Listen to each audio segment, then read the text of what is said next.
Speaking of DJI, we kind of been off the DJI beat for a minute here, but did you know that just about a week ago that the 4P came out? Oh, no. Yeah. I didn't know that. Yeah, officially the Osmo Pocket 4P is out in the world, and In the world, but not here? People are using it, and as you can guess, not available in the US once again. Yeah, it's still banned in the US along with all the other DJI products. And when I looked at the price, it looked like it was kind of retailing around the $700 range, so definitely more expensive than the others, which makes sense.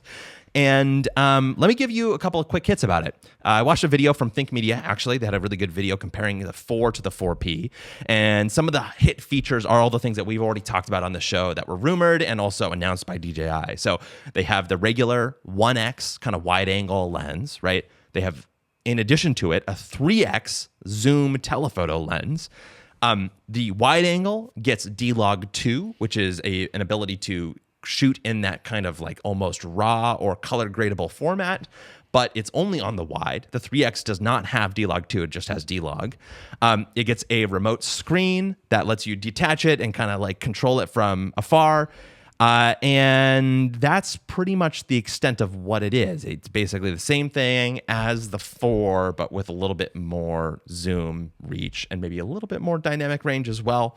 In terms of the features, how does that sound to you? I think in the past you've kind of been like, That's exactly how I feel right now about it. Even listening to you is going in one ear, out the other ear. I mean, I'm listening, but I mean, I have so much I want to say about the Pocket 4P or just the Pocket 4. But generally speaking, nothing gets me excited about it. Yeah, and actually, to your point in previous episodes, you talked about some things that you were concerned about, and those are also confirmed, I guess, by a lot of the reviews that have come out in the last week. One of which, again, from Think Media, is that it's heavier. So if you're carrying this thing around and you're a vlogger, you're using it every day, well, guess what? More weight means more bulk, means more obstacles, and more obstacles means less filming most of the time, right? On top of that, you got 2 lenses, which means double the glass, double the sensors, double the plastic, etc., which means that the thing is top heavy. And I think that Think Media talked about that, but I know for sure Tech Radar talked about it.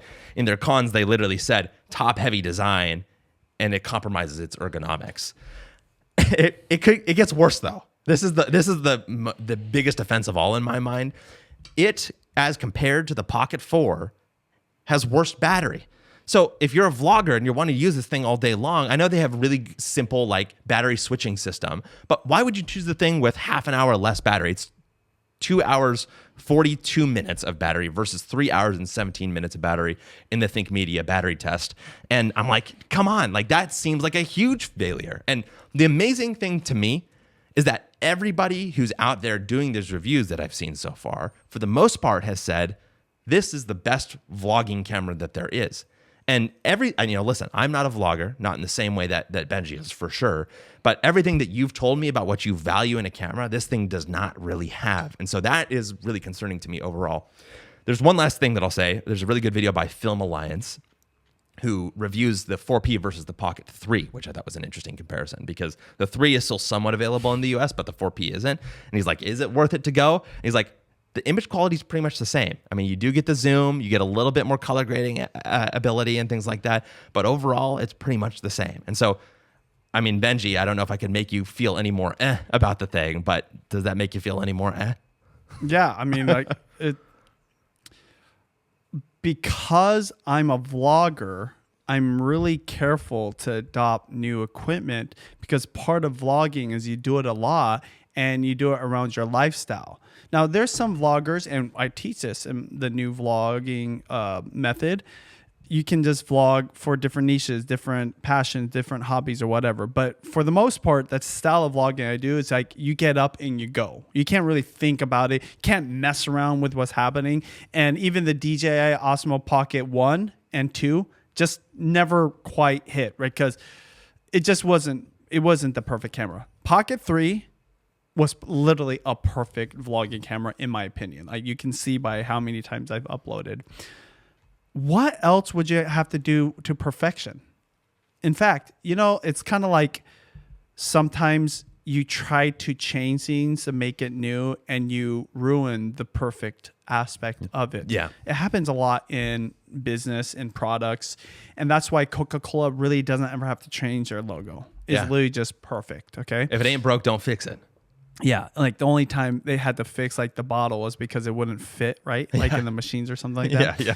But back to the original point of the Pocket 3. Well, even the Pocket 4, and I've been using it. And guess what? Every single day I use it, I miss my Pocket 3. Really? We still use the Pocket 3. And when I pick that up and use it, love it. I love the thing. There's just something different about it for me. I can't even explain it. So the Pocket 4P, the Pro, even more so takes away from the perfection and is forcing the lens, which guess what? Makes it heavier. Now because it's a beefier machine doing beefier things, pulls way more battery. Yeah. Well, for lifestyle vloggers, you need that thing to last you all day and can't, right? You can't be like trying to recharge all the day. Now there is a little battery in the handle that's great, but that probably would get drained quicker too because of it. It will be. So the fact that you have to make accommodations to get those better functions, that is getting away from the fact that it's perfect because you don't have to think about it. It's easy to use and it's reliable.